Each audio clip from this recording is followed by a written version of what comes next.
د یو وخت خبره ده چې یو ناچګره یو طوایف د خپل زمانې در ټولو خوبصورته در ټولو حسینه ښځه وه. د باچا په محل کې رقص کاوی. د رقص په دوران کې خپل نظر پر خپلو ګلابي پښو باندې ونښتی او بیا خپل عکس د محل په شیشو کې هم ویل دی چې خپل ځان ډېر ښایسته ورته ښکاره سو. بیا نظر مخامخ پر باچا باندې ولګېدی. باچا په شکل سره ډېر بدصورته و او په غوږو کوړ ولو. دی بیا وخندل. باچا چې د دې رقص ته ډېر متوجه و، د دې خندا یې ولیدله، دا ناچ ګانا یې ودروله او د دې څه پوښتنه وکړه چې پر چشت یې وخندل. دې انکار ورته وکړي چې ما پر یو شی هم نه دي خندلي.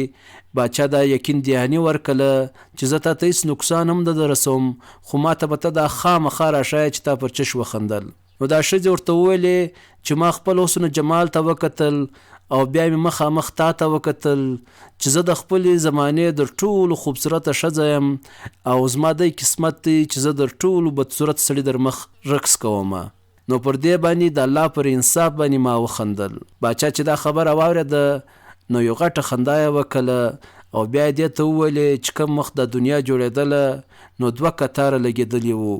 په یوه کتار کې حسن و جمال او عقل بیشي او په بل کتار کې خوشنصیبي بیشله.